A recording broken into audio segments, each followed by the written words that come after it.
Alrighty. So it looks like we have hit that magic number of 20. And it's time to get started. So, as you guys can see, hopefully you can see me okay. You don't see any strange stuck faces and any of that other weirdness that normally happens. Because, thanks to my son, I've got a brand new computer. Ignore this headset, but the other headset's it's too long. Not long enough, so I can't make that one work today. But anyway, we are here on our usual Monday evening and setting up a live stream to talk about the weekend's activities and such. And I've got some guests here with me. I've got Hamilton's Hangar and I've got Nate. So let's bring up Nate and Hamilton.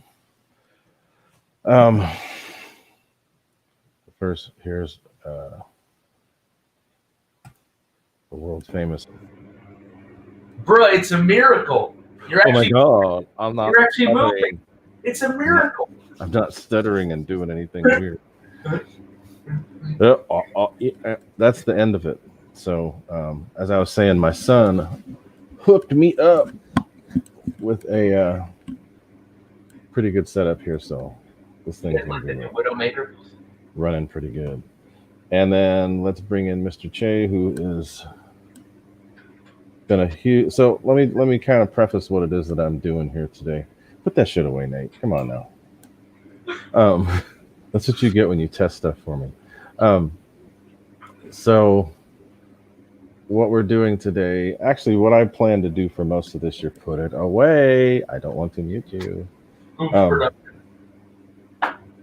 What I'm kind of focusing on this year, since it's 2021, and we've gotten past that crazy year of 2020, I want to focus my time on giving back and saying thank you to the people who've supported me over these last couple of years. And one of these huge supporters, who's actually an up-and-coming person here on YouTube, is Mr. Che Hamilton from Hamilton's Hangar. And that's what I've got coming on with me today. And let's get him into the stream. There's Mr. Che. What's up, man? What's up, everybody? How's it going? So as I was trying to say here, this is going to be like what's his name? Jeff's custom RC always says RC with gratitude. That's kind of where I'm going with this. It's just basically I'm going to be saying thank you to a lot of people who've helped me out throughout these last couple of years. Over the last few months, actually more than that. I think you became a customer of mine. What, like 8-9 months ago? Yeah, actually, second plane I ever bought, I got a booty for it. So yeah, so there you go. So Che's been a big supporter of mine, along with a whole bunch of other people. So I'm going to make sure to shout out all the people that helped me out. And Che is number one tonight. So welcome to the show, my friend. Thanks a lot. I appreciate it. And make a really good product, sir. And I think thank you very much. That. So ignore Nate, because I'm going to have to delete him off the screen. He's been testing stuff for me. And something burned up, and he's freaking the frick out. Oh my God. It's hilarious. Oh my God. It burned. Oh my God. It burned. This is what happens when you get the free stuff, people. It could have burned my plane. So, dude, if I wasn't standing right next to the plane, it would have burned it to the ground. I'm glad you were, and I would have bought you a new one. So whatever. You would have bought me the last F-104 they had. So this is my the one little corner of the room I have that's totally undone. But these are Firey Booty orders that got to go. These are internationals. No, these are internationals here, and these are some others. That's my stuff. So the computer was just kind of shoved off in the corner. My wife and I cleaned up a lot over the weekend. So I just have a setup. I wanted to get this thing going, the computer going. So I just set it up wherever it was. Had my son come in and help with the final stuff.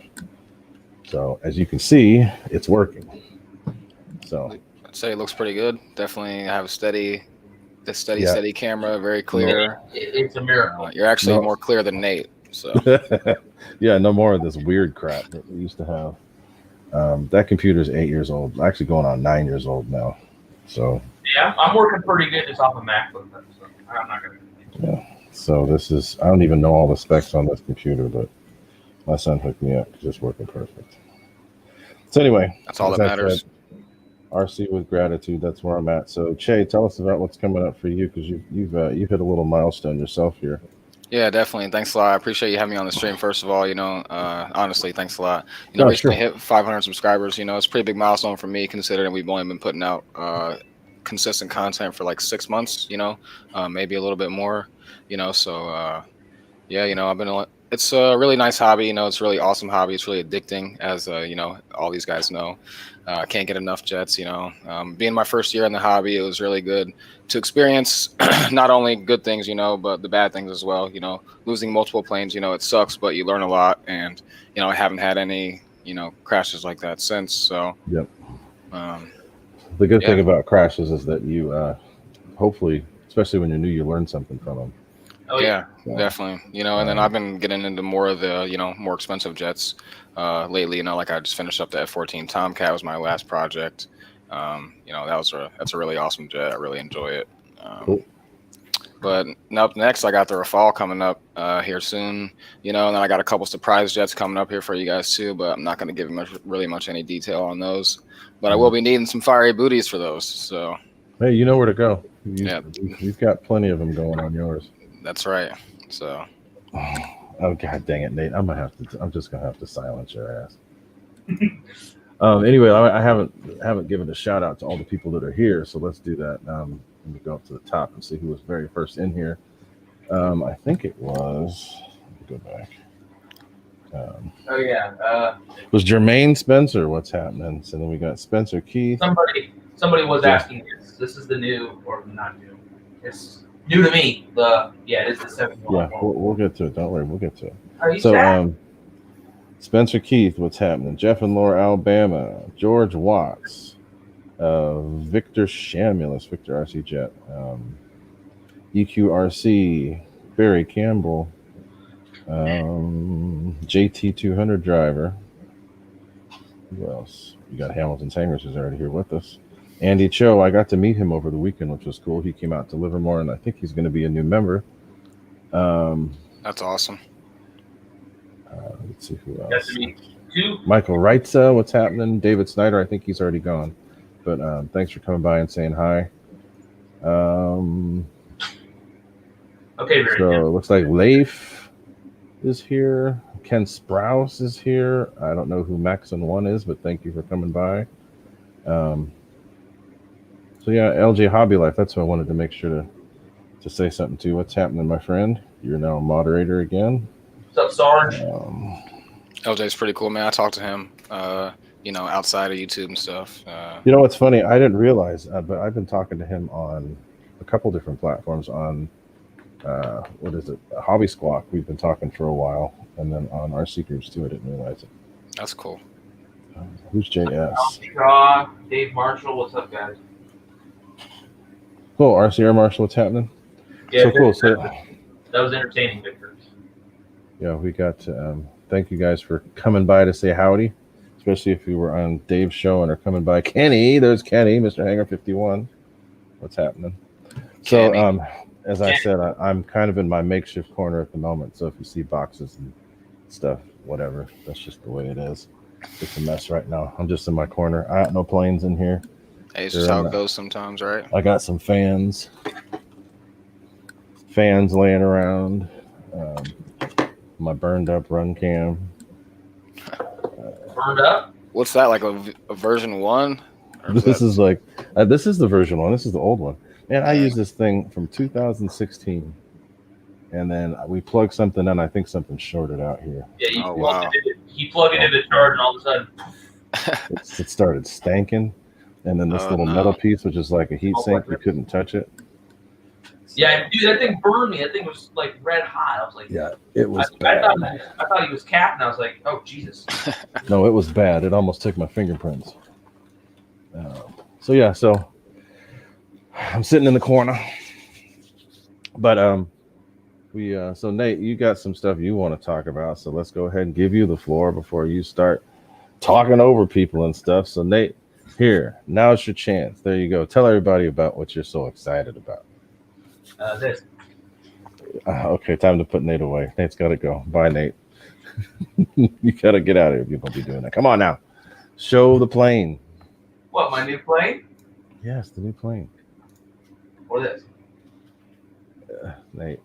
Okay, no. Okay, I got this guy. This is the Freewing 70mm F104. I got it yesterday.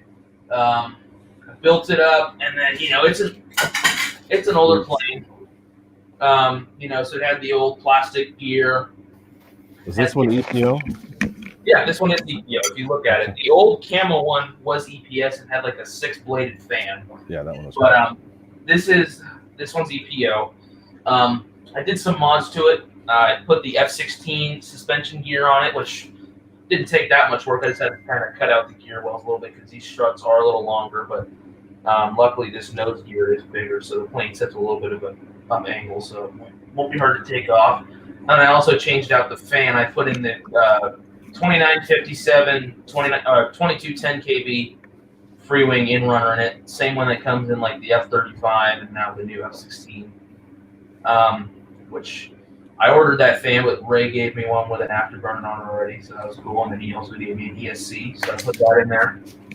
But yeah, it's an older plane, so it took a little bit of work to get it right. I also did glue the wings on just because they want the sturdiest. I hot glued the wings on. Perfect. I did that with the F35 too, and that made it substantially better. I've wondered. But yeah, that's that. And then I took it out to taxi test today, and gave my plane some love markage. It's okay. You will have a new canopy and controller. No, the canopy's fine. I'm just it's gonna stink, man. It's gonna stink. The whole plane stinks. And then I ran up the fan inside. After that happened, I blew the smell all over my room. Whatever. My room always smells like chemicals or whatever. I always wonder what that little plane looks like. It actually looks like a decent size. Probably hand launch. It's bigger. It's bigger than I thought. It actually is about. Let me grab the 35. The plane's actually pretty freaking long. It's 1,400 millimeters long. Yeah. Oh, okay. I like that removable nose cone there. But that's the F35. It's actually longer, substantially longer than the F35. But the F35 has a little more wing. These wings are tiny. They're tiny. Yeah. Now the crazy thing is, there's a whole bunch of positive incidents on those wings too, so that helps. Yeah. Well, and the wings actually have an airfoil. Look at a real F104. There's like no airfoil. It's flat bottom though, isn't it? Yeah. So good luck flying it inverted, but. Yeah, it's a cool plane, and you have the Lemon RX gyro, so it's going to be cool. Yeah, I have the Lemon gyro in it, and I did my little static thrust testing, and that inverter, man. Luckily, it was easy swap; it just drop in fit, but it is going to move. I'm sure. All right, so missile in the sky. Jay, when is your giveaway happening? My giveaway is happening on Wednesday, man. We're gonna do a little bingo style giveaway, with a ball and cage. Ashley's gonna be on the stream. Yeah, so I don't know if any of you guys noticed, but Bitco Hobby was in the stream the other night, and they said they were gonna give away a plane. So we're gonna give away a little turbojet, little 64 millimeter turbojet or something. Very cool. Well, that's a good plane. That new Hawker Hunter looks sweet. Oh yeah, I can't wait for that to come out on their website. And that power system's pretty good on that plane. 2200. It's actually pretty similar to what's in this. Yeah.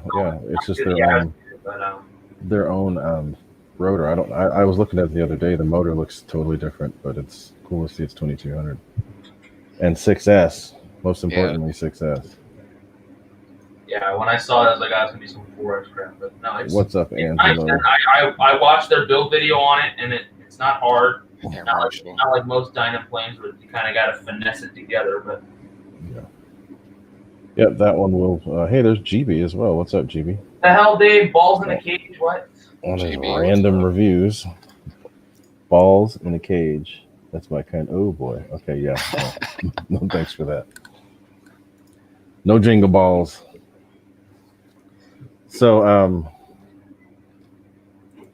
I don't know if you guys knew, but just so everybody knows, I have decided to jump on the MiG-29 boat.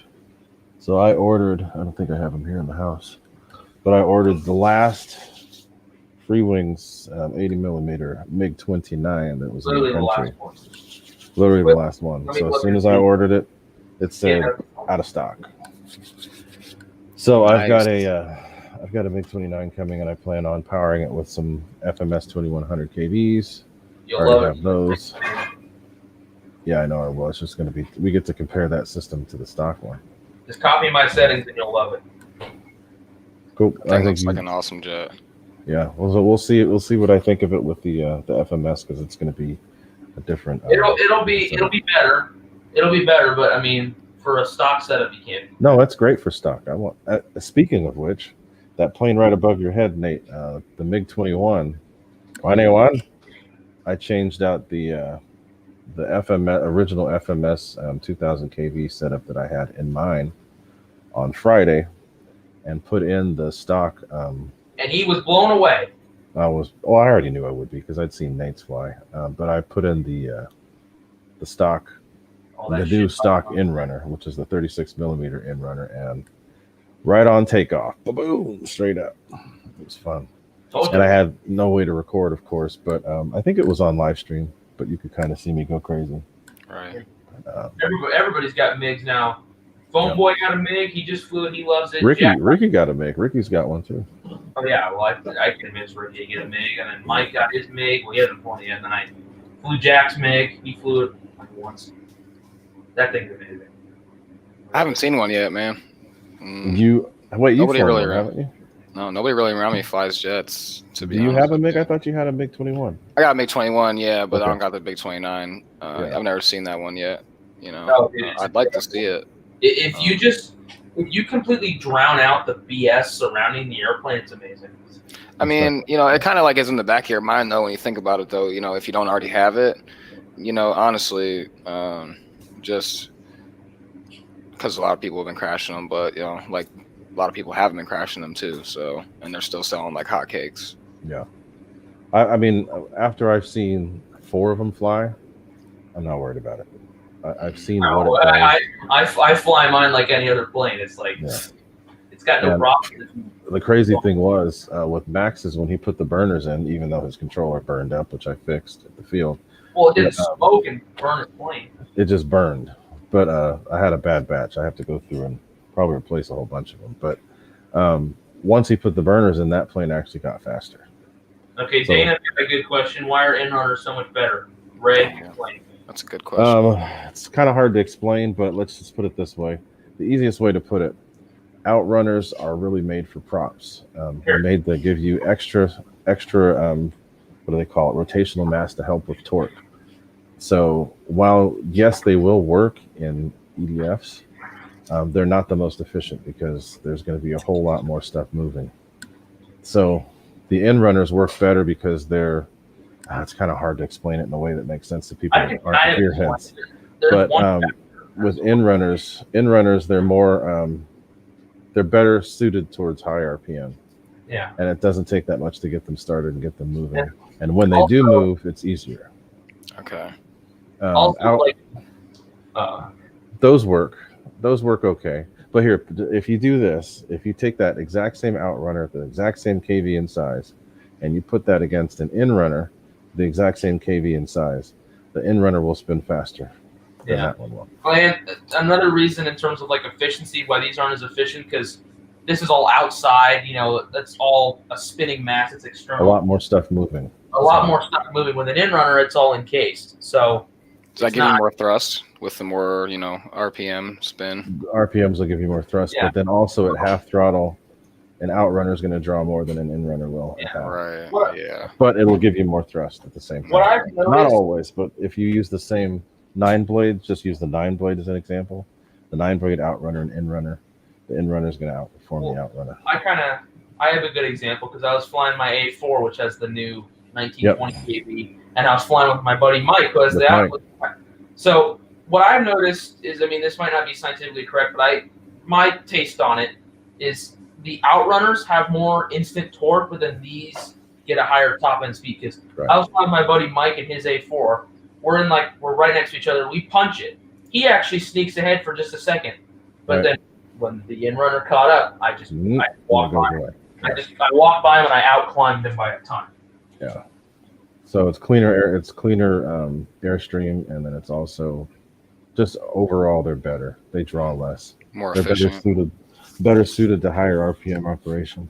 Yeah, and then I can also fly like double the time he can. So. You know, surprisingly, you guys were pretty close most of that flight. I watched it. But when it came to climbing, and you climbed, yeah. He fell off like 100 feet before. The whole thing is the outrunners are cheap, and they're easy to find. They're easy to source. In-runners are harder to make because you have to balance them and all that other stuff. That thing is absolutely amazing. Yeah, on the in-runner. Same with the A6. The A6 looks. Oh, dude, the A6 is incredible because the A6 is so small. You hit the throttle on this thing, it just goes. It looks like it. They went out of stock quick on that one at Motion, right when they restocked it. Because it sucked before because the outrunner they had in that was like the old one, like the 1680. It was low kV. It was really low kV. They used to sell that plane like on a 4S setup when it first came out. But with mine, sell it with the 9-blade now, but mine's got the 12-blade. But great. Anthony Scalia, hey, there's another guy that we were able to meet up with at the field over the weekend. Thanks for showing up, Anthony, and it was great meeting you and your little one. And hope to see you out there flying with us more often. Do some golden hour flying with us. Because that Friday was perfect when we were out there. Friday was beautiful. The wind was perfect all day. It was beautiful. There was none. It was the way it should be. I think I flew that A4 like 7 times. That's like one of my favorites right now. Hey, do you care if I drop my link to my channel in the chat? No, I was going to suggest it. Go ahead. Because I want people to check you out. And guys, on Wednesday, he's doing a giveaway because he hit his milestone of 500 subs. So he's happy and wanting to give back. So drop that in there, and if you guys haven't liked and subscribed to his page yet, go ahead and do it. Click that bell so that you'll get all the cool videos he posts. He always posts videos of him and his wife, which is kind of funny. Thanks. Yeah, we have a good time. See how excited she is to be out there flying with them. Yeah, that's right. She gets pretty excited to be out there, especially when we have good flights, it's just, she feels the excitement that I feel, so and it's cool. It's infectious when that happens, so that's cool. I'm glad she's there to support you like that. Yeah, definitely. EQRC, I make burners for everything, so just tell me what you want. Well, if he's talking about the 64, then no. F22 HP, that's going to be the they make an HP for both. So as long as it's in runner and as long as it's free wing outrunner covered, I do make it. So is it a 70, 64, 80, 90, which one? But didn't you say that outrunners, when you put a booty on an outrunner, it's going to decrease some of the thrusts? Nope. Not with mine. And I think I got one here. Not with the. Okay, here's an example. I got one sitting right here. Okay, you got one. Because I just think I remember you saying something a while back, maybe last year. Oh no, you're last talking year. about, No, it was the other day. It's the funny. Exposed outrunners. If you there's some companies that make them for these type of outrunners that are exposed. I don't do that. And that's the one I'm talking about. I'm not going to name names, but somebody in this chat can tell you what happens when you put a burner over an exposed outrunner. But like, here's the 9-blade outrunner from Freeway. Yeah. It's covered. It has the cones. You just take the cone off and then bolt the burner on. This came out of my Mirage. Yeah, that's one of the prototypes. One of the prototypes I did from a while ago. Yeah, that's an older LED. It's still crazy bright. But I don't do the ones that go around because that creates a lot of extra. That's the only reason I really That's what Chay's talking about. I don't do for like the 64s or the 70 outrunners. I don't put burners on those because it has to go around and that takes up room in the exhaust and it takes thrust away, which I will not do. And EQ, yes, I got your stuff. Actually, I've got it right here. Yeah, Angelo, Shay does have a T45 that he painted all pink. Got your money order. Got that on there. I haven't really been able to go out and fly. We got snow out here. We built a snowman yesterday outside. It was a lot of fun. Kids gonna love that.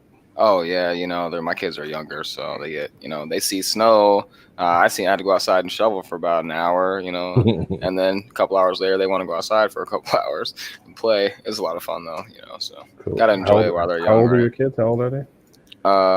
Almost 6 and 4. So I guess 5 and 4, That's the fun about to be age. 6. Yeah, they definitely keep us on our toes all the time, Yep. Enjoy it while they're young because they grow very fast. Oh, we've noticed that, definitely. There's Jeff's Custom. What's up, Jeff's Custom? Yeah, they're about the same difference in age, but my youngest is 20. Youngest is 18, and the oldest is 20, about to be 21. Your youngest stepson is 15. Huh? Your youngest. I'm not talking about my RC stepson. I'm talking about my actual kids. I know. I'm just messing. Dingus. Yeah, it's fine now, but earlier today it was windy and rainy here. I had to work in that, so trust me, I know. Yeah, I was looking for an opportunity to take this thing outside. Good thing it was on the ground. My phone's very clean now because it was getting rained on and I had to keep cleaning it off. Yeah, this thing was smoking. Luckily, I just tossed it in a puddle.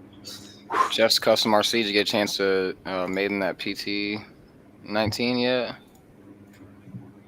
You got a PT-19? Right, isn't that what he has, right? Is it a biplane? Yeah, it's a Dynam. Right, I'm pretty sure him and his buddy did a custom livery on both of them. 17. The Stearman is a PT-17. The 19 is a low wing tandem. Okay. Oh, you're talking about the biplane. Okay, so PT-19. PT-17. 17? Yeah. Look, I'm getting all the numbers wrong. It's okay. It's just a play. It's a trainer. Primary trainer, PT. That's what that means. Yeah, it's a trainer that's harder to fly than a lot of the dominant fighters. Okay. I get to see him fly all the time, and I got to fly in one. It's a tail dragger. It's a very top heavy plane. Which one? The Stearman. We just had a bunch of guys at Hollister that bought into a share on one, and then one of my other buddies who flies forward had to teach him how to fly it. Do they have the ones with the inertia starter where you have to sit there and No, not like that, but the unique thing about a Stearman is the primer is on the outside, so you gotta let prime the plane before you get in it. But the coolest one is the P26P shooter. They wind it up and then they wind it and then it starts. Yeah, you have to sit there and wind it for a good minute and a half. Okay. And then some of the older PT-17s were that way too. Yeah, but they were flying it yesterday. The guy just got checked out in it. It's a cool plane. I love listening to big radials. The T6 was out yesterday too. Yeah, those things bark like crazy. Yeah, once they go around. Our poor Pawnee didn't start. I'm not sure I've ever heard a radial. I've only been to a couple shows. You probably have and just didn't realize what it was. Maybe. If you're around any crop dusters, or some of the older crop dusters have them. Okay. It's just it's hard to explain how they sound. It sounds like a Harley Davidson, just more. Yeah, we actually, we got fields, like if you guys are, in my videos, we got nothing but bean fields and corn fields around, but there's crop duster not too far. He's only like, 400 foot, at his lowest altitude or whatever. And he sees our airfield, and he'll like do his little wave, with his going side to side and stuff. It's cool. Yeah, my grandma's house, when it's corn season, they have the corn right by her house. So like it's 6 in the morning, freaking loud ass turbo prop version of the Pawnee. You'll be buzzing through and then it'll fly away. Well, what's even better is that I used to work on cell phone towers, climbing them, and so there are two times where I was in the country, in the middle of the country. We're going out to a tower. And there was a guy crop dusting the field, so I'm climbing 250, 300 foot up, and being able to watch the crop duster like that is pretty cool. You're looking down on it. Yeah, so it's pretty cool. Sorry, Nate. I wanted to answer a question. EQ was showing out a question. Yes, I do make the afterburner for the HP F22. That's a 36 millimeter. That's the motor we've been talking about, and yes, I do make it. Go ahead, Nate. Yeah, I was going to talk about my flight instructor's good friend. He did night crop dusting in helicopters, the Bell 47. Oh, that's cool. And he got paid a shit ton because of the suicide mission every time he went on the field. I know crop duster pilots that have flown into trees, like they'll hit their wing on a tree and they'll just keep flying, no big deal. Hit power lines. I've seen one hit an antenna. knock some antenna off of a. They saw it at the last minute and pulled up and hit it with their wheels. Yeah, and then power poles. So let's see. What else is? Basically, let's just do this. Why don't we just? God, I can't get over how fast this thing is. All I do is click something and it works immediately. This is Can't monumental. believe it. Isn't it crazy? So, any questions? If anybody has any questions, I usually tend to miss them because we're running our mouth. What's up? We're doing good. Hey, I got a question, Nate. I know that you, obviously are always buying all the new stuff. So, are you gonna get the FMS for fall or what? Well, I got that. Well, wherever it is, back there. I got the Griffin. Yeah. Well, who knows? I'm not gonna jump on it right away. Right.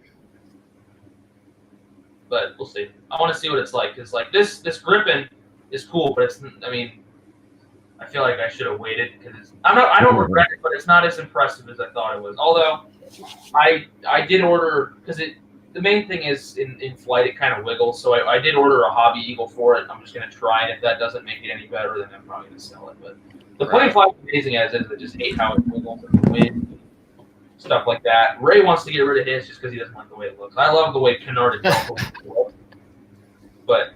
I'm not. I mean, that's a good looking plane, you know. I mean, I guess. I mean, I'm not really too attractive on the scheme on it, but I love the paint scheme. That's why I got it. This is that. Yeah, I think it's the yellow and blue on that Rafale or whatever it's called. My last straw to make the plane fly, because again, it flies amazing. It just wiggles, so it looks stupid. So I bought that Hobby Eagle for it. You use some good high alphas with it and stuff. I've seen some good videos of people doing with it. Yeah, it'll do amazing high alpha. Well, if you want a plane that does high alpha, that doesn't. Yeah. That thing I can walk faster than that thing if you do it right. Okay, I'm back. Yeah, Ray Lenny was out at the field. Well, you were there. I was there. He was there briefly. Yeah, he's like, I want to see this thing fly. And I was like doing these high alpha passes. I almost was like about scraping the tail. Nice. He's like, oh my god. Nice. Yeah, I got to talk to him. I got to talk to him for a little bit. The Rafale is an 80 mil with the new 2100 kV in it. I'm excited to see it. I think the thing's gonna scream. Oh yeah, this Griffin's fast. The Griffin doesn't have crazy static thrust, but it has a good top end speed. It's quick. Okay, EQ, I see what you said. I'll wait for the money order. I'll just hold off on everything until I get it all.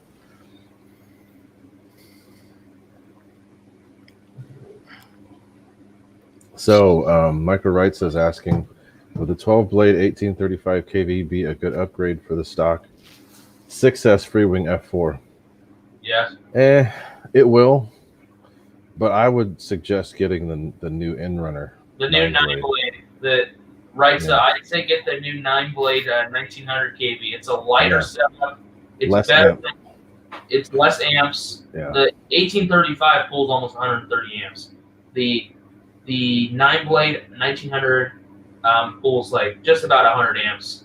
It's lighter. It's actually less. It's less than that. I think I saw like 97, 98. Damn. But yeah, and I would light. It's very light. Very light. The 1835 is a 40 millimeter motor, so it's kind of cool. It works good, but it's heavy. Now, here's another thing. Let me think. Okay, so there's two upgrades that I'd recommend. LJ. Sorry. Hold on. So there's the new Outrunner that they came out with, which is a 1650 kV. I would actually suggest that over the 9-blade if you just want to keep the same sort of thing. The 1650 is a pretty good boost in performance, and it's still an Outrunner, so it's not that bad. I've seen a couple planes fly with it, and they flew pretty good. But you may as well go for the 9-blade Inrunner if you're gonna actually upgrade it. Right. It would work better. But I can't knock that 1650 kV 12-blade. It works really good. They changed the rotor design, so the 1650 Outrunner works really good with that new rotor. And yeah, it's on. So EQ, what are you talking about? $80. He's the 9-blade's cheap. Yeah, 9-blade's cheap.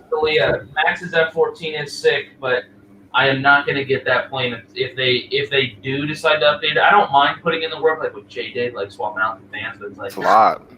That's Jeff's custom RC too. That's it's a lot of work.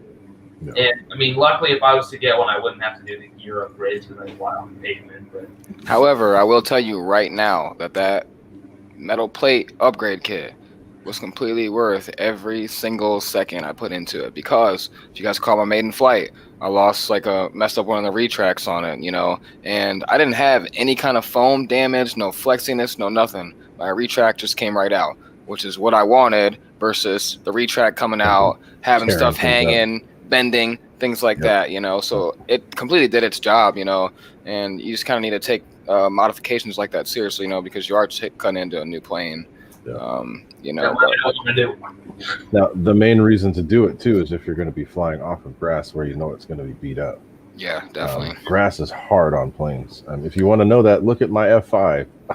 The first 2 years of my F5, it was on grass, and it is beat to hell as a result of it. As a result of it, that thing is beat. My favorite part about that F5 is either the dangly nose gear or your thumbprint. The thumbprint. The thumbprint in the wing. You always know where he picks it up from.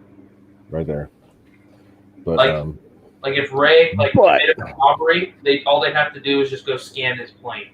But it still goes over 150 miles an hour, so who cares? Oh, yeah, that's great, right? Who cares? It flew against the 12S plane, and it spanked the 12S plane. So once the Swiss one comes back in stock, I think I'm going to get it. I just don't care for the camo. I like the Swiss one. But I've seen what's his name. That's another person I got.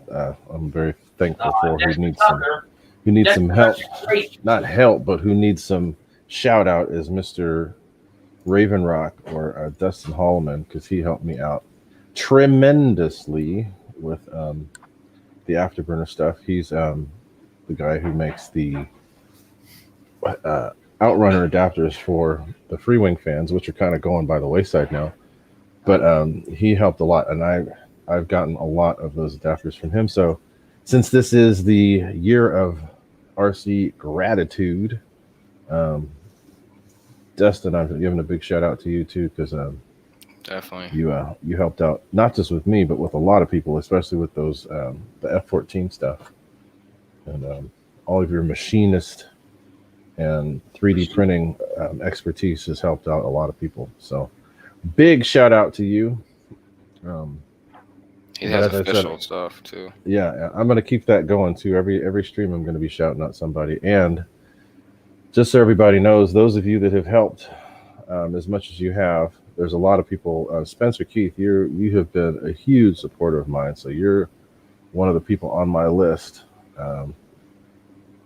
of giving some recognition. And you'll see what I mean in a very short period of time. But I have stuff that I'm going to be sending out to people that have done a lot to help me over the last couple of years, either through support through YouTube or support through social media, or just by buying my product.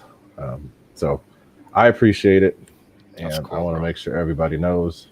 So I'm going to show y'all how much I appreciate it by giving back. So you'll see. Just everybody stay tuned, and just be sure that if you do get something from me, that you make note of it. That's all I ask.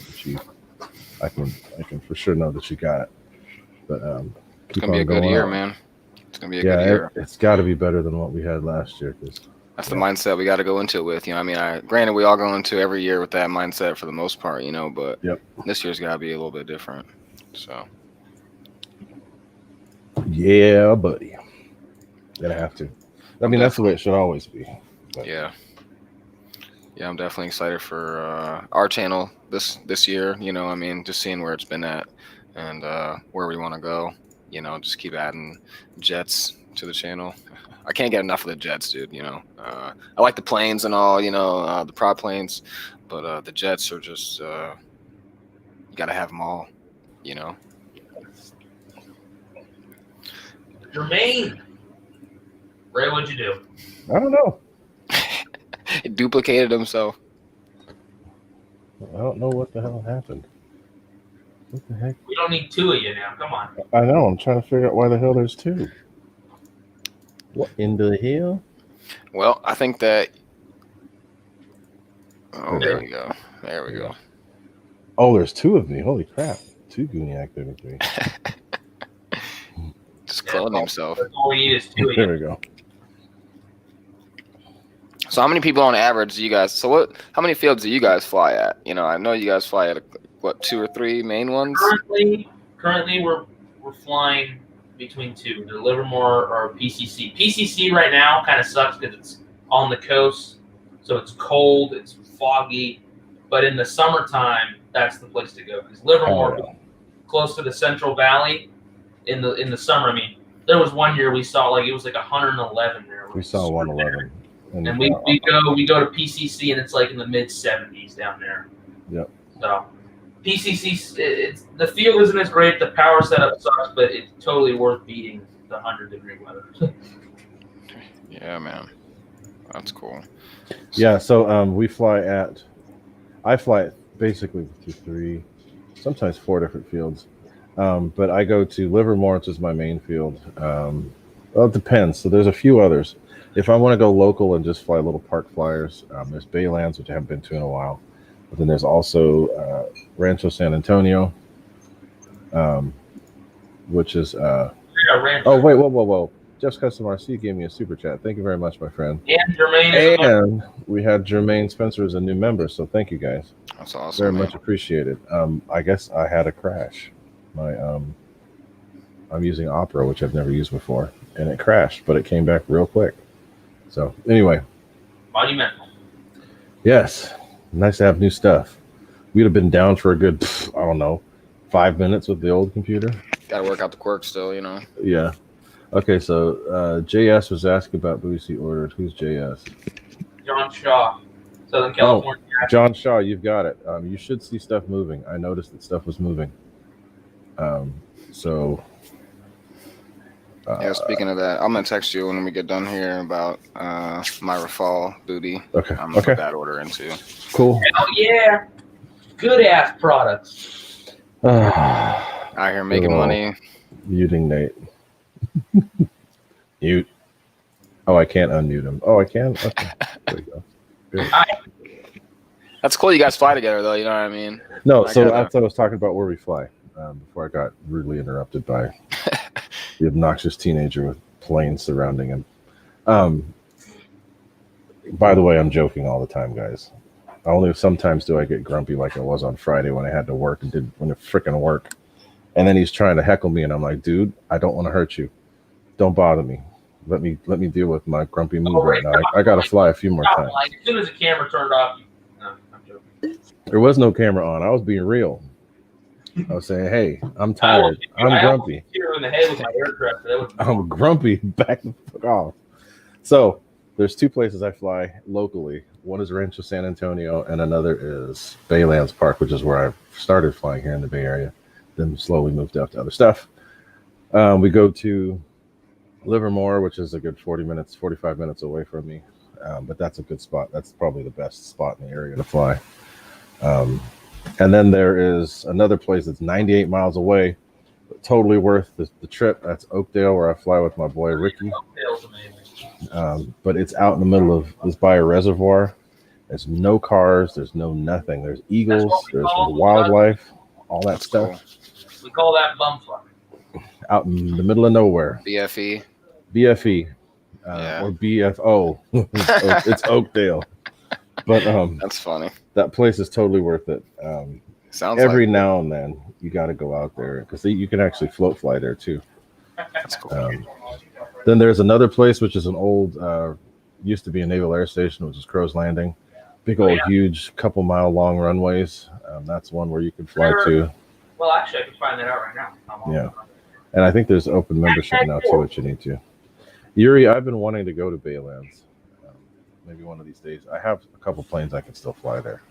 I just need to take them out there and fly. I want to take my Sky Surfer out and fly around like an idiot. Have my hand launch, my little hand launch planes. I can fly around like an idiot too. The runways there. One's 7,800 feet and one's 8,500 feet, if I remember right. No, they're both 200 feet wide. One runway is 6,975 feet, so basically 7,000 feet, and the other one is 8,000 feet. Yeah, so you could. It used to be a reserve for the space shuttle back in the days. So. Hey, isn't Horizon coming out with something new on Thursday? They might. Dave sure he was talking about something hiding top secret stuff. Could be something cool. I'm excited. In Pilot Ryan's show, Jason Merkel was in there teasing. He's like, "Ooh, the 1.5 upgrade is going to have an average." I gotta admit though, Nate, watching you fly that air tractor, that thing's pretty cool. Yeah, there's a guy in my club that flies that. He's actually going to take it out tomorrow. It floats for the first time. That is a cool little plane. Flies good. He flies it on 4S. Flies awesome. Hey, Ray, if you want it, don't wait. Lights are bright. If you want one, don't buy one for yourself because I might sell you mine. No, I don't want it, but it does look like a lot of fun. I kind of beat myself up about not buying it. Horizon had it on sale a while back. Yeah. Oh yeah, I figured out how to get those wings. I basically just took a drill and I drilled out the hole and made it bigger so I need a magnet in there. That was annoying. So John Shaw, you got everything that you had ordered is in there. So I guess if you don't want it, you can send it back. Was he asking about his buoys and then both planes that he ordered? Yeah. So F-18, you can just hold on to that one. Yeah. I'm serious. If you decide you don't want them, let me know. I got no problem sending money back. It doesn't bother me. Because I could use it in the MiG that I'm going to be getting. So it's all good. What do you mean MiG? 29. 39? I could use numbers something. Again. Yeah. This thing, badass. Like I said, though, when I saw Max just fly this weekend, after putting them Firey Booties in there, that thing was going faster. Quite a bit faster. He's saying that not because of just being funny, but it's truthful. No, it's truthful. It was going quite a bit faster. Hold on. I'm not going to be scientific, but I'm going to say this. Yeah, the Postal Service does suck, especially this time of year. You can't really get anything anywhere on time unless you pay for, that extra stuff. Yeah, and like they have been so good to me over the last couple of years, and this is the first year I've had problems. But then they had the COVID thing, so I mean, a lot of stuff's getting pushed through the mail more, pretty much probably more than anything, And in the Midwest and South, they were getting hit pretty hard. Mm-hmm. So, okay, Nate, talk away. Basically, he's saying that because if you look at this, if you look at his end runner, it's got a flat back. Mm-hmm. If you have anything flat, and yes, Ray, I'm copying this when you say this. That's true. Go ahead, carry on. When you have this flat back, when you have something flat in a jet stream, it actually creates turbulence. So actually putting that burner on there with that aerodynamic casing, his plane was legit faster and it's quieter. I'm not saying that for like selling the product, just being honest. That's good advertisement right there, man. Keep it up. Because his burner design, the mount slopes down, and then the LED, the glass lens on the LED is actually curved, so it's not flat. So technically, when you put his burner on there, you're making everything more aerodynamic. I did notice that it's not flat, with the last one that I kind of looked at it in more detail. Right. Why are you duplicating yourself? It just keeps this opera thing keeps crashing. So, but I come back real quick, so it's all good. But yeah, so like here's an example. Like here's one of his LEDs.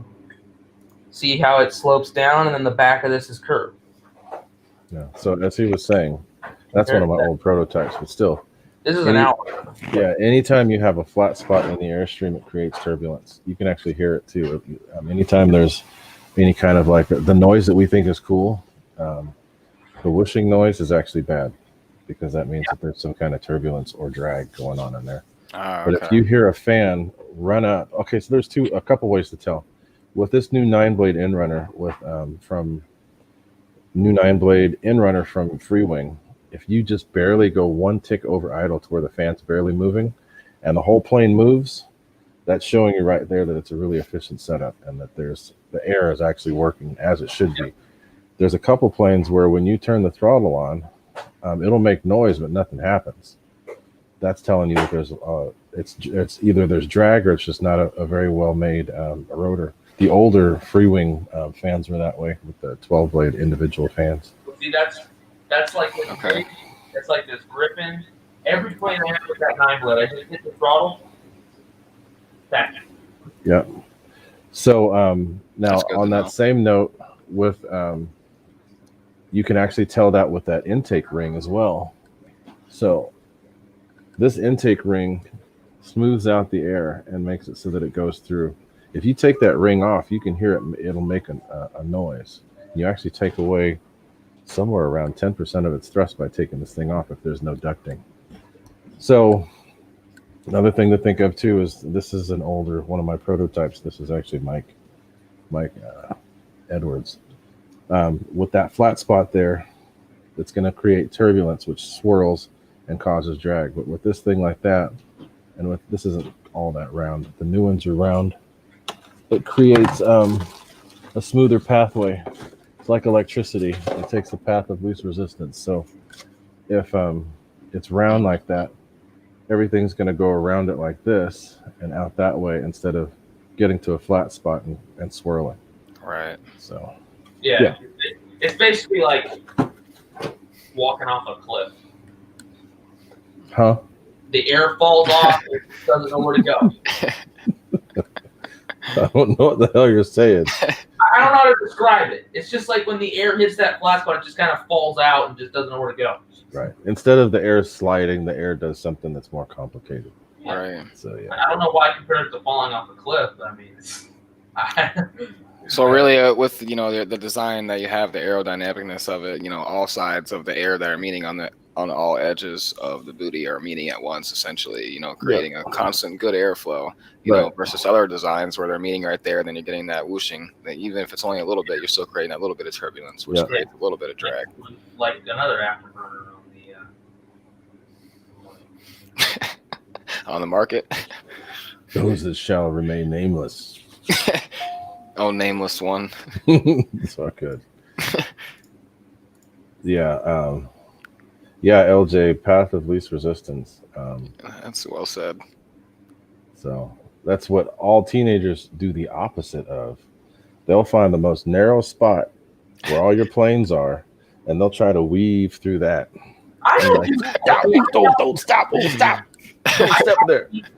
I don't do that. Playing hopscotch with planes. Max and Mike love to do that. Like They Mike both do. Mike loves to walk through my planes, and I'm like, get out. They'll be like planes set up like this, and there's all this room around here to go, and he'll go right through the middle. Yeah, I don't do that. Yeah. All right, so let's see. Anything else anybody wants to ask while we're still on the crazy thing? F-35. Yes, it is awesome. What is it, Nate? When it comes to Ray, like messing with Ray, I take the path of most resistance. That's the more fun path, isn't it? Yeah. Oh, yeah. Until I start taking apart my plane stand and throwing it at them. You do that all the time. I can count how many times I've done it. That's funny. Oh my god, dude, the rubber band thing was hilarious. He's laughing at me because I can't shoot rubber band, and I'm like, okay. And then he flicks it and hits me in the eye. Hit him right in the face. You hit me in the eye, not the face, the eye. Nah, you were fine. So this is something I had sitting around that I don't know if you guys have seen. This is the new FMS 1900 kV 12 blade. This is their new setup. What is that motor, like a 2860? No, it's a 3060. Oh. So they went from 2860 to 3060. So it got a little bit fatter. And believe it or not, that little extra bit of diameter actually helped.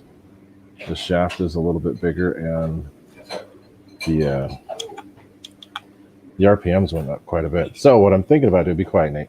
What I'm thinking about doing is taking this and putting it in my F-18 and taking that fan that's in that and putting it in my new F-35. The fan that was in your F-35 is in here now. Yeah. In my Widowmaker, my aluminum jet. And yeah, I know you really like that F-18. You're talking about the 80 millimeter F-18, right? oh no, this is the 70. Oh, okay, 70. I call it the Baby Fate. That's my all-around favorite F-18, favorite EDF. I have so much fun with that plane. The thing's a blast. And I can fly it for 4 minutes on a 4000. And crazy thing is, people are blown away by the fact that I fly it on a 30C 4000 and still get that flight time. So right, that's cool. You can kill him only once. Wouldn't want to do that. That would be too much. That would be too easy. But yeah, so I've got all these fans laying around. I just got some fans from FMS, which I'm going to be using in the new MiG, which is going to take a little bit of work. But it's going to be worth it. Is Max there? Yeah, EQ on a F-35 on Farmer Man's YouTube channel last week. Oh, that's right, huh? Cool. Yeah, that's cool. Don't feel bad. Really cool, he was saying about how he wanted one, like, right before that and stuff. Yeah, I got some bad burner controllers. Don't worry, Ray. Max, Keon, and I totally weren't communicating offline about it. Oh yeah, sure. Okay.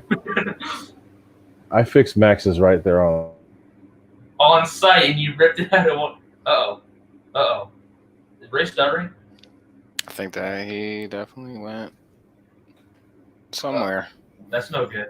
Are we back to normal? Back to reality? Why does it keep doing this to me? Ray, I thought you got a new computer. I did.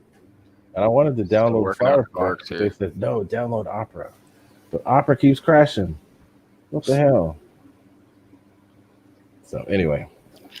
Yeah, he's talking about these F-18s. I really want to get another 90 millimeter F-18 Angel scheme. I'm selling mine. You don't like it? I don't know. I love it, but I just don't like the fact that it's so... It's just basic or what?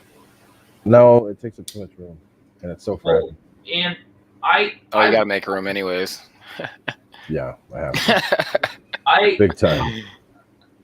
I stopped flying mine and put it in the hangar because that was my favorite plane for a while, and then I flew it again. It just having flown others. After having other planes that flew better, the F-18's awesome. I just noticed, like, in the air, and it wasn't like not having a gyro thing and being wiggly. It just doesn't. It's hard to hold a line. Yeah, it's kind of all over the place. Not like being wiggly, like without a gyro. It's just,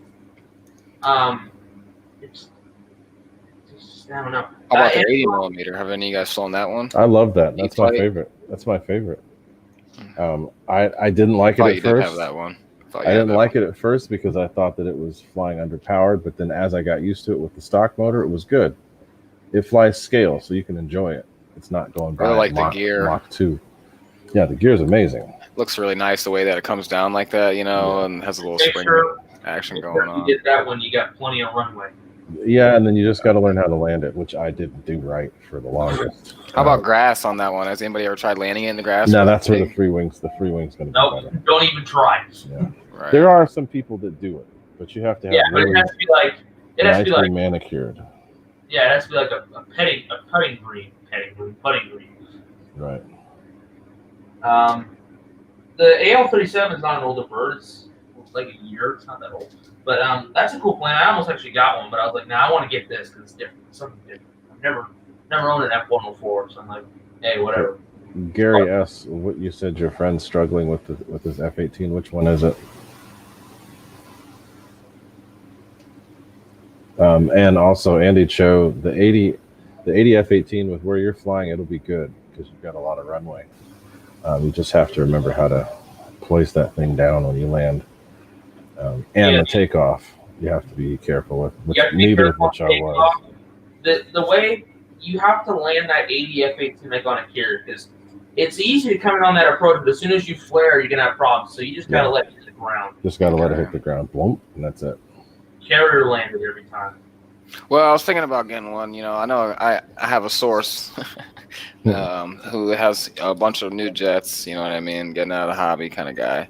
So anyways, that's one of the jets that has high interest to me is an F-18, but but I was just wondering what you guys' thoughts were on it because I know that it's not a bad plane. No, it's an amazing plane. It's just it's not as good as it could be.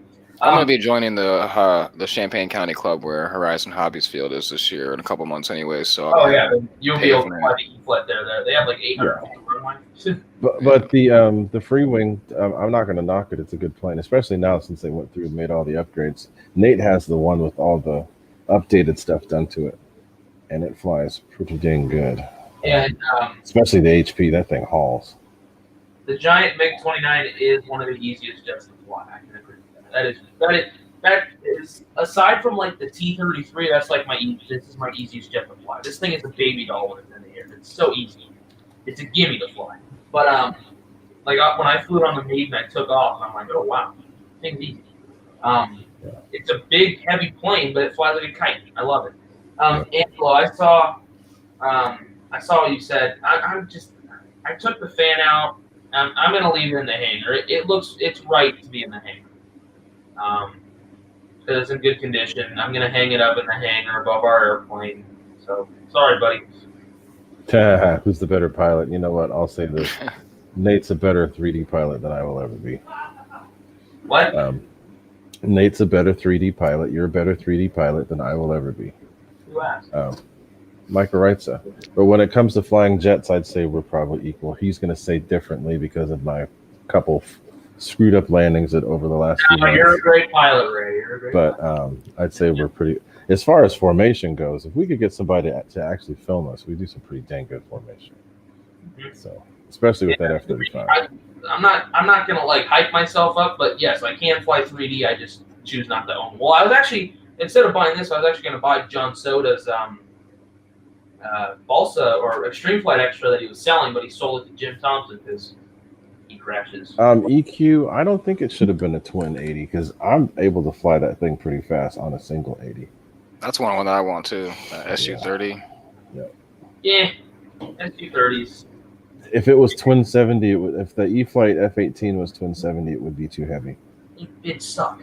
The SU-30 is cool too. The SU-30 is awesome. It just. Did you just get tired of it, or you wanted to buy that MiG-29, right? Well, yeah, I was kind of getting tired of it. I was getting tired of it eating the batteries because it's 2 fans on 1 pack. I mean, that thing at full throttle, it's like 150 amps going through 1 pack. So it's the short flight cruise. It's kind of a pig. And yes, when I ordered this MiG, I had to get rid of it. I actually sold it to Max. Now, when you put these 1900s in the SQ-30, but then you get even less flight time. Yeah. It just depends on what you want to do. Yeah, SU-30 is slow. Yeah, Andy Cho, it was cool that you're able to hang out with us. So what if you go ahead?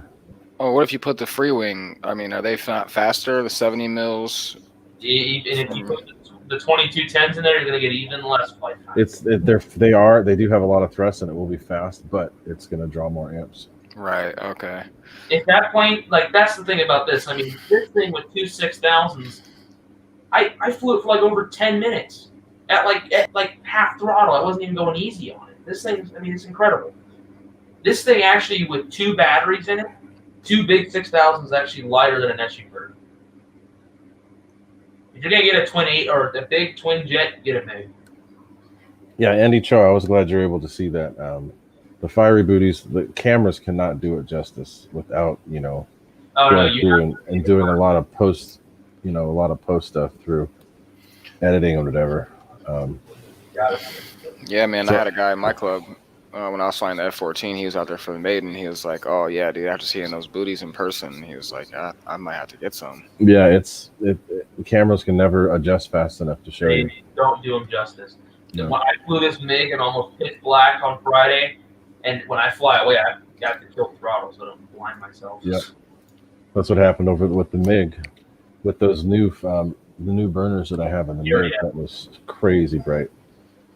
Gary has to do it. My MiG-21 has the 9-blade in-runner. It's incredible. I changed mine this weekend, and I had an FMS before, which was really good. Once I put the 9-blade in, I'm not changing it. It's staying. Yeah, this is my favorite plane right now. Yep. Yeah, there you go. Like, there's no reason not to get a MiG if you can afford it. Yep. Do it. I actually almost wanted to pull the trigger on one, but I just finished a 2-battery plane, so I'm kind of just like, And that's another thing I'm going to be doing too with the MiG-29. I'm going to put those batteries in parallel because I have to do all the wiring on that because nothing is there. See, I want to do that. I want to do the parallel mount with mine, but it's like, it's so you don't really have to, but it's going to be even better when you do because then instead of having a 5,000, you're going to have a 10,000. And if it's like a 50C pack, you're going to get 100C. Crazy C. It's going to be good. That's the main reason why I do it. Yeah. But isn't your 90mm Thunderbird in parallel? That's different. That's I'm running that in series. Okay. So it's 8S. 4 cells. Okay. 2 4 cells. So series, what a series does is it takes the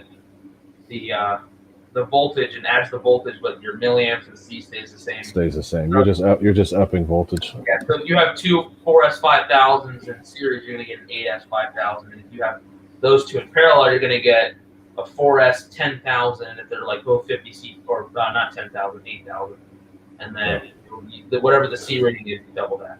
Yeah. Kenny, how do I feel about a 2-battery plane, Shay? It's okay. I mean, it's just a lot. I mean, I don't really have that many batteries, as of right now. So it's like I can't really like take it to the field and then bring a bunch of other planes because I don't have that many batteries. So it's a little bit annoying, but it's like it's worth it when I'm done with the flight because it's worth it putting the 2 packs in there and flying it. Yeah, you're gonna get something like this. I bought a ton more batteries. Now I have like 4 sets of batteries. Yeah, I have batteries. But I'm not gonna go out and buy 2 battery planes, back to back to back to back. It's not. Yeah, I've got batteries upstairs that need to be soldered. So, nice. I got some through that sale from China Hobby Line. So I've got to put some batteries. I have 6,200 30Cs. I still got to get my freaking F-15 done. I missed that plane. I can't wait for that to come back into stock at Motion. I've been waiting forever, it seems like. That's a plane you're really going to enjoy. It's something about it, the way it looks. I was watching, I think, RC Plane Reviewer. Mm-hmm. He was flying that just the other day, and he came by with a really nice presentation pass on it, and it just looks really, the coolest really thing to see is if you're able to get the speed up and come by, do a real fast pass, and then just go straight up. That's one of the coolest things to do with that thing.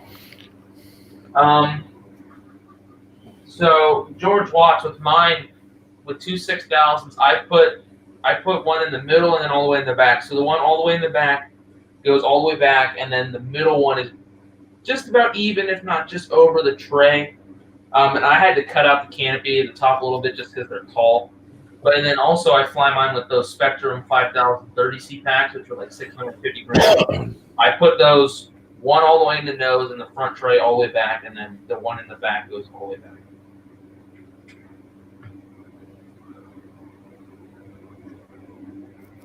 I haven't used any of those Spectrum Smart Packs yet. I'm pretty impressed with those packs. They're super light.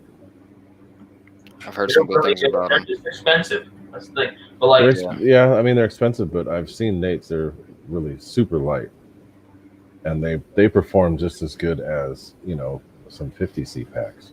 Yeah, they weigh just as much as the Admiral 4000 pack. So I'm going to use them in this 104. I use them in that F-35 and get crazy flight time. I use them in this MiG. They're like the same width and height as the 4000, so they're a little bit longer. Yep. This F-104 doesn't have a lot of battery, but luckily. I think you only put it in one place, right? I've actually never flown on Admiral batteries. I haven't even bought any other ones yet. I'm about to buy some HRBs here very shortly. Give those a try. Some HRB are good packs. If you really want the most out of them, you got to break them in. But they're great packs. I don't know what Ray does in terms of breaking, and I just fly the plane like 5-6 times and go easy. That's fine. That's breaking it in. I'll do 3 flights, just stay at half, and then I'll do a 4th flight. I'll do some full throttle to kind of, I say, give the cells a kick in the ass. Get them awake. And then Then I do that like 2 more flights, and then by the 6th one, they're ready to go. That's noted. We'll note that definitely. But you should go with any battery. Right. Any battery should break it in. Yeah, it's a good practice. You'll get the most out of them. And it's the same with lead acid too. It's the same with those. It's like whenever I change batteries in one of the vehicles for my people at work, I tell them it's not going to be that. It's going to be good. It's going to be better than it was with the old batteries, but probably by the 30th cycle, you're going to notice that you're getting way more range than you did before. It's the same with regular battery with lipos too. Some has a burn mark Have a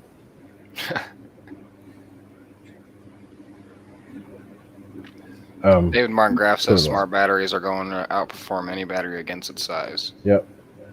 Yeah, I agree. If we're talking size and everything, the spectrum. But HRVs for the price, you can't beat them. The difference between men and boys is the price of their toys, and Spectrums are pricey. Mm-hmm. And the ones I have a couple smart packs that are 2200s. People had bought planes that came with them and didn't want them, so I was able to buy them at major discounted rates, which is what I did. Yeah, George Ross, that's cool. Yeah, the HSD T33, it's cool, but it just looks so stupid. They totally failed. the wheels, it looks like it's. The wheels are tiny, the wings like sag, and the nose is too big. It just, I don't care for it. Shay, have you ever heard of that show, Regular Show? Yeah. You know the character Skips? Not really, to be honest with you. Anyway, whenever I see the T33, it reminds me of Skips. Because it's a guy with a real big upper body and little itty bitty legs, and he skips as he walks. And that's what the T33 looks like to me. Like the Fruin one, they did a good job. That's funny. I'm looking at the picture right now. You see him? Yeah. Looks like Skips. Tiny legs with blue jeans. That's hilarious. Right. Yeah. So. That's funny. Andy Cho, you're saying something about the. I know what you're talking about. Possible CG being wrong.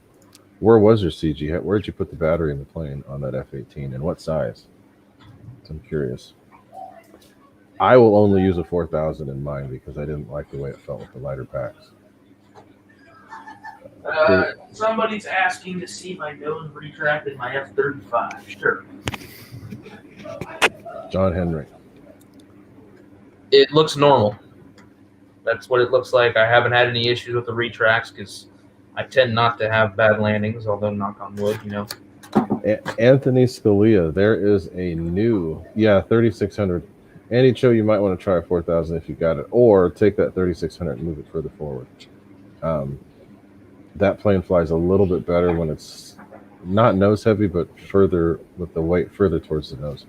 Anthony Scalia, if you look at it looks good. The F-35. Banana Hobby, they've got some new planes. The MH2 is cool, but not for that price. They have some new planes coming out. They're not HSD. It's some Aerofoam Blitz RC. Global Aerofoam. Those things are pretty damn sweet. That L39 is awesome. The L39 is sweet. The MH2 is cool, but I mean, for $1,300, and if you want a clear coat, $1,400, good luck. Yeah, that L39. So I almost actually bought. There's a guy that had. I mean, I don't really know if it can be converted. I'm kind of assuming so to maybe a 105 to or a 120 millimeter fan. Here, go watch Fly with Frank. Okay. Did he fly his? He hasn't flown it yet, but he did. He put a jet fan in it. Ah, okay. Well, I was just wondering. It was something that was kind of in the back of my mind. But there was a guy that has one that's in like really good condition. He only flew it a few times over the last season, but he was selling it for $700. You know, the plug and play HSD L39. No decals on it yet or anything. You know, it looked really, really good. I thought that would have been like a. I don't know.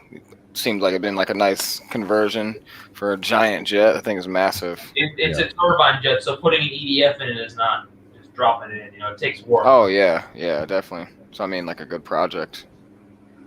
Yeah, RC Informal was doing a live stream over the weekend, and he was talking about the new the new foam EDFs that are coming out from Banana Hobby. They even have a turbine version. It's not HSD either.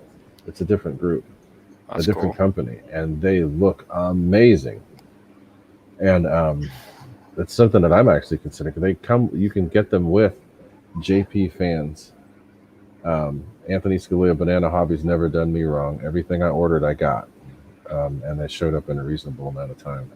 My first jets, my 50 millimeter F-18 came from Banana Hobby, and I got it. And all the jets I ordered from Banana Hobby showed up. You just reminded me about something. Huh? What the heck, hubby dude? So yeah, Banana Hobby's come a long way. They're doing a lot better than they used to. Yeah, their L39 looks really good. Yeah. So we're still rolling. If anybody has any other questions, if not, then we will switch gears to something else. Yeah, there it is. That's the one I flew into the tree back in the days. Oh, the tree. Keon sent me that video. I was like, oh my god, I'm dying. The wife looked away. That she's all, oh, when it hits the tree. Which one is this? Oh god, David's playing. Oh, I destroyed it. It was such a bad launch. He had it flying later though. This is bad.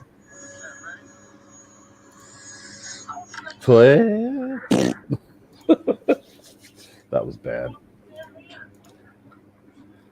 Anyway, back to the hand launch day. Hand launch days. Yeah, the tree one was bad. That was my first EDF, and I modified it. They had all these crazy amounts of motors from nitroplanes or hobby parts back in the day. So I put a car motor in there, and it screamed. Yeah, George Watts. But as I tell him, doesn't matter how many bad things he takes. I've got way more good flights than he's ever had bad ones. So doesn't matter. Does not matter. Been flying since I was 9 years old. Before he was even thought of. Tomorrow, or actually yesterday, marked 1 year I've been in the hobby. A whole year, and you're already flying jets, man. What the hell? I started with jets. You're something special, because most people cannot do that. I started with jets, I mean, I don't know. I guess I should not have started with jets, not look back at it, at least not with the Raptor or the way that I was flying it, or didn't have any of the rates dialed. The where I was flying it at was not good.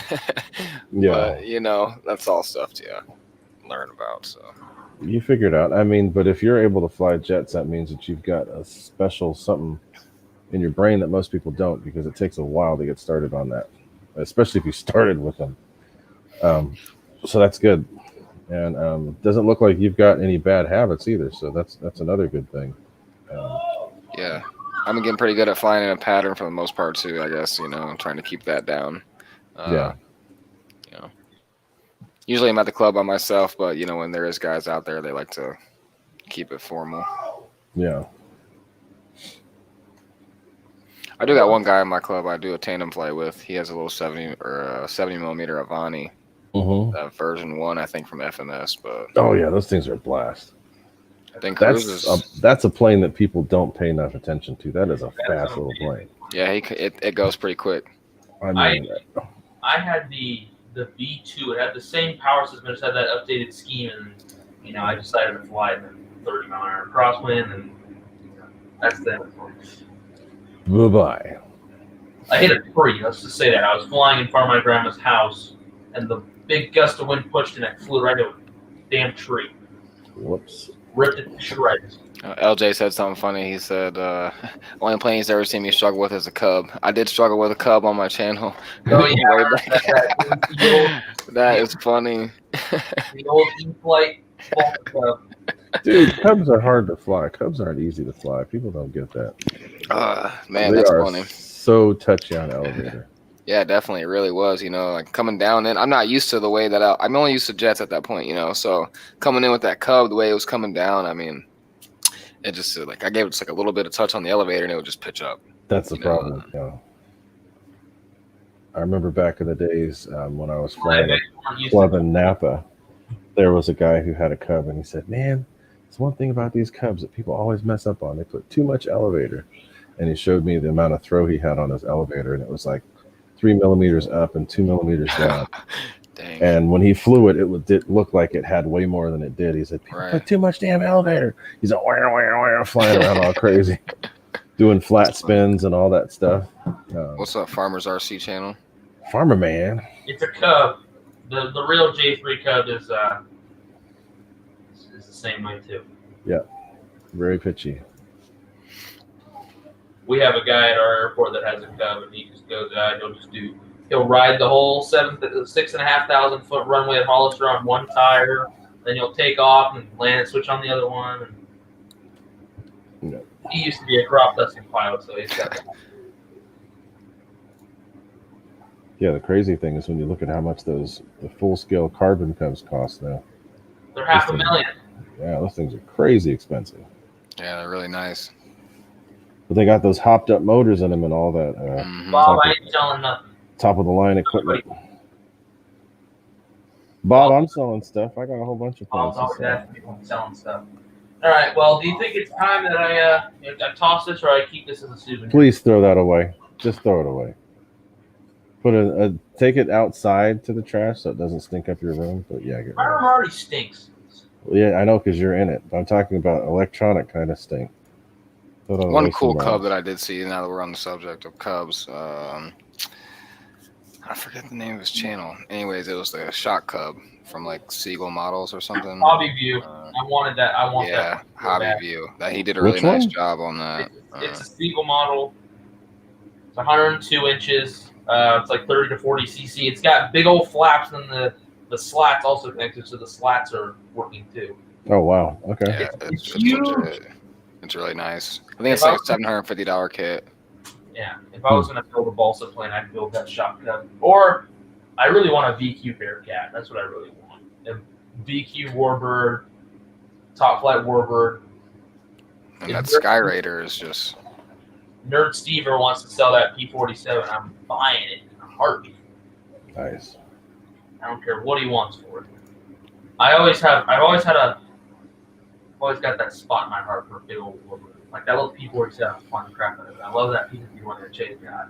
That little P-47 actually flies amazing. Yeah, this is definitely one of my favorites. I mean, Corsair was too, but this thing's just crazy. Ricky was just talking about. He took that same motor that Che has in his P-51 there, and put in his older Red Tail, and he said it changed the plane. It's perfect now.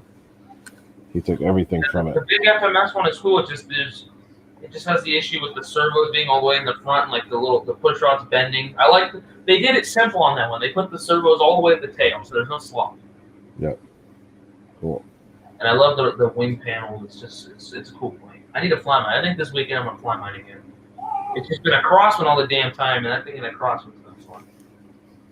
Yeah, so that's one of the reasons why we choose all these different places to fly to, because the conditions are different. Right. That's good that you guys can do that, though. Yeah. So how does that work over there? You guys have to pay. How are your yearly memberships for all these? Yeah, you got to pay memberships. I mean, you can visit a certain amount of times, and with this COVID stuff, we've had to be members at places. Luckily for me, I'm a youth member, so it's cheap. Yeah, he's lucky, so he doesn't have to pay the full amount. But damn kids always catching deals. Always, man, it's not fair. Hey, so, it's not my fault, kid. So I gotta pay. It's nice to help out the community, but it does cost a little money up front. Livermore costs $250 to get started because there's an initiation fee.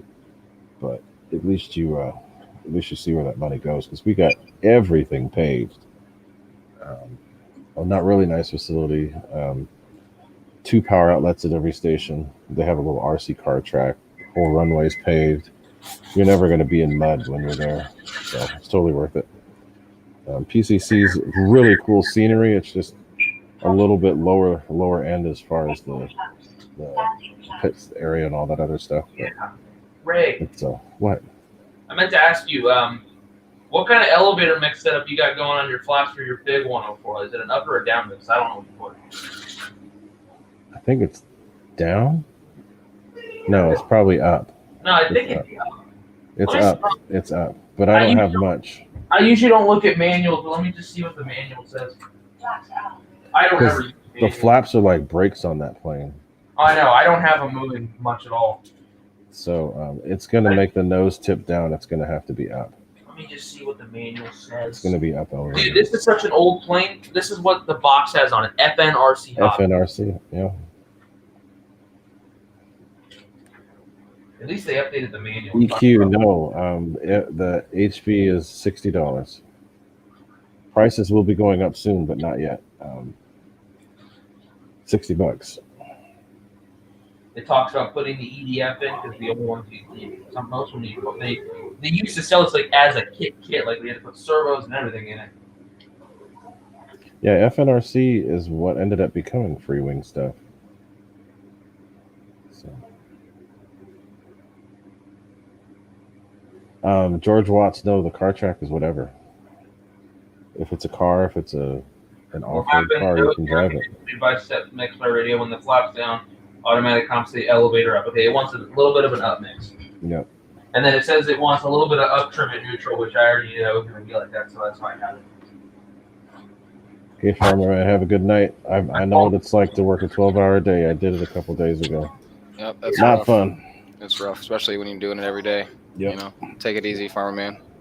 I did a 12-hour and a 10-hour back to back. It was not fun.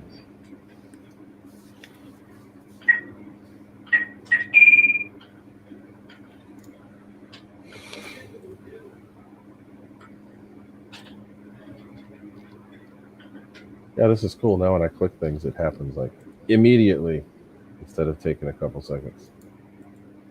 EQ, have a good night. Send me that info if you want, but $60 for the Firey Booties for now. Prices will be going up because I've got to get different parts from other places and it costs more. So prices will be going up soon. So this is my flaps. That's my full flap, half. It's barely ending. Yeah, you don't want much more than that. Ooh, my plane smells nice and smells like toast dipped in battery acid. Burn. Those retracts fit on there with no issue? Yeah, they're the same. The exact same? Yeah, I mean, the mains, they're like a little longer, so I had to cut out the gear well just a little bit. But luckily, these ones are longer, but the stock nose gear is really tiny, like the wheel. So these are longer, so the plane sits more tail up, and then you get this bigger nose gear. So the plane sits with a little bit up. So you want that? Yeah, that's what you want. That's cool. I remember you were saying that probably about 3 or 4 months ago on the stream. Yep. Yeah. About that gear. Yeah. Oh, I see. Just a little bit of trimming. That's not bad. Yeah, and I had to cut out the plate. I cut part of it away, but that's barely anything. Yeah. It's a nice. cool plane. You'll, especially with that gyro, it's going to be good. Yeah. Just be aware of the be careful with your rudder gain because that'll make it wiggle too. Oh, I know. I know how the lemon is. Yeah. The rudder gain is very little. I mean, if you move it, it barely moves. But yeah. It's mainly just ailerons that these things need because they're so tiny wings. So the ailerons, but luckily for the maiden, I have it on a switch. So I'm just gonna. I always take off with it off, and then I have the roll game where I can check it. And is it pretty light? Looks pretty light. It's not that heavy. I mean, it's got some weight to it, but it's not as heavy as I thought. And that's with the 4000 and the Admiral. But it's going to be a lot like the F-35. How the F-35 has all that weight, but it flies really good for its size. Oh, yeah. Same with that plane. That's cool. I have just a slight upmix with the flaps. You'll have Pilot to try Ryan it out. Media, what's up? What's up, Pilot Ryan? I see you there. The 70mm F-104 Space Needle, as Pilot Ryan calls it. I call it a what do they call a missile with a man in it? That's what it's missile called. with a man in it. I've got the 90. Yeah, that 90mm one. I've seen you fly that a couple times. Yeah, that plane's. I still have to work out the gyro on that plane. I still don't. I would like the Firey Booty, but You can just take one of the controllers out of your other plane, unless you have them locked. Well, no, I don't have any Y cable, but I know how Or go get yourself a 3S with a JST, and you're good. Be quiet. There you go. There you go. Do it. Or just plug the battery adapter in. There you go. That's what I'm gonna do, but I gotta fish the lead out. There you go. There you go, John. Yeah, I mean that doesn't really look like it's gonna be hard to see. I mean, I don't know. It looks like I would almost compare that to that MiG. It's small, but I mean, luckily for me, when people say, "Oh, it's hard to see," I don't really take that seriously because I don't have that problem. But, Holy crap! Yeah, that's right. And the fan is right at the back, so I mean it. That's the dead pack. Yeah. Look at it lighting up the house. He's so, oh my god, it's lighting up my house. Oh my god, I remember that, the SU-30. The SU-31 that was lighting up my house. I remember that. These bitches light up my house. Yeah, It's Michael writes. I know. Nate takes over the show a lot. It's all right. What? No, nothing. We're good.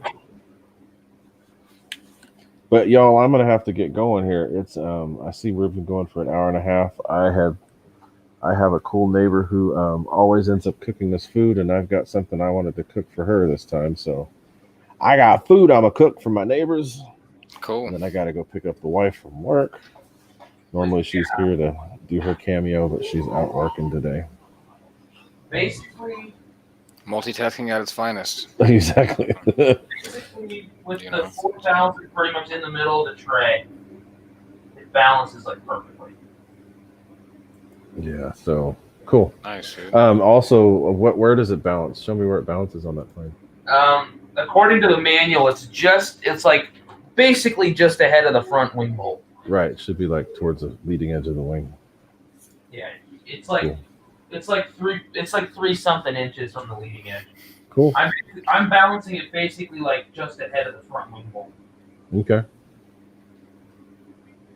And the way this plane works with the gear swinging forward, I basically balance it neutral with the gear down, so that when the gear go up, with the gear up, if I put the gear up here, it's gonna be slightly nose down. That's what you want. Yeah, that's what you want. Because then when it goes back, then it won't be too far back. Yeah. Cool. What I'd like to do is get my F-16 working so I could fly that thing with you. Did I talk about gluing the wings on already? Yeah, you did. Okay. Yeah, you guys seen Bobby K's flight on that MiG a little while ago? That thing's completely rock solid. I mean, I'm sure I saw that. I gotta pull it up. I saw that it. I got the notification, but I haven't been able to watch it yet. So, but Che, before we go ahead and drop your link again for your show, for the giveaway, if you've got it, or for your channel. Okay, cool. Because again, guys, main reason I had Hamilton here is so that we can try to get him some more subs, and then also get him to get more people to go check out his giveaway coming up.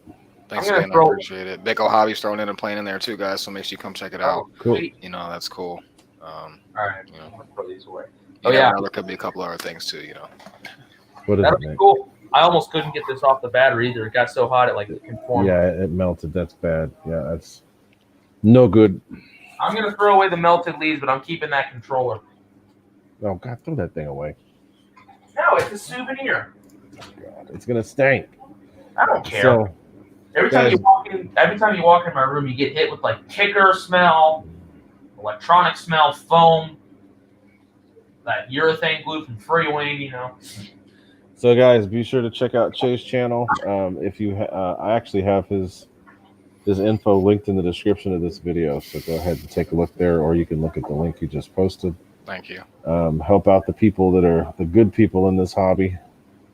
I'm gonna have to remove Nate because he's not a good person right now. So anyway,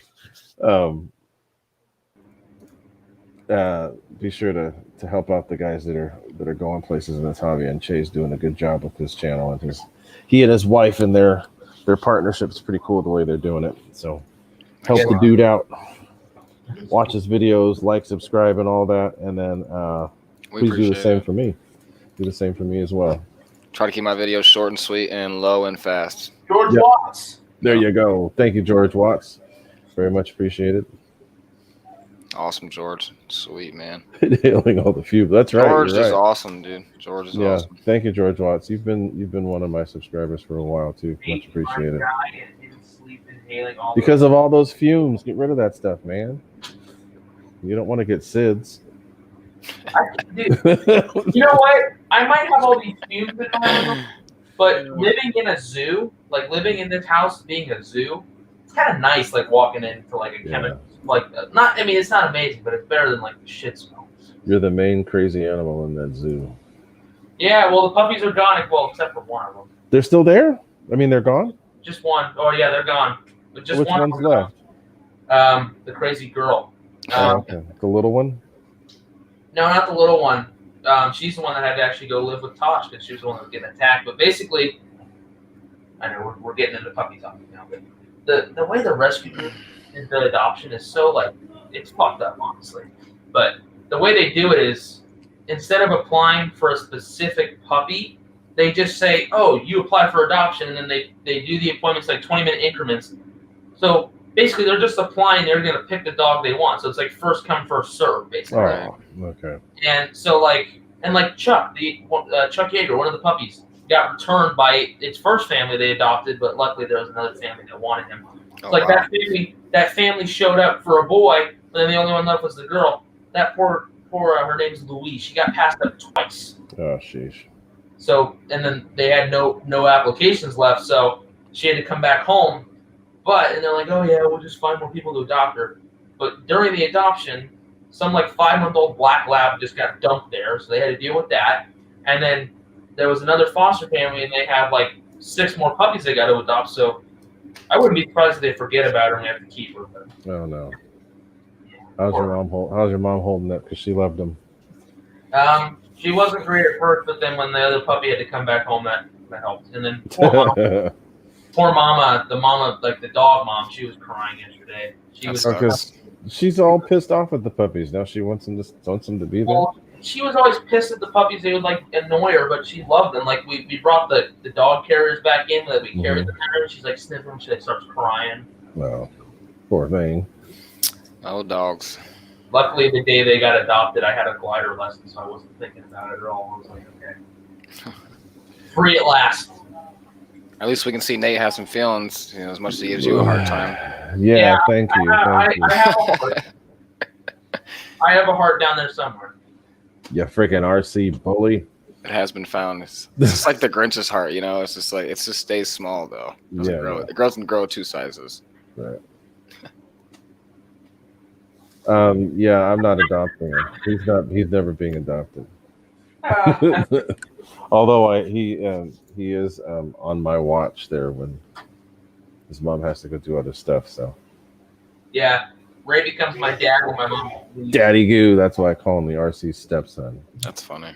That's cool. Anyway, I'm gonna get going because I got to get cooking and then go pick up the wife. So thank you everybody for coming. We had almost 50 people in here at one point. Very much appreciated. And as I said, go check out Che.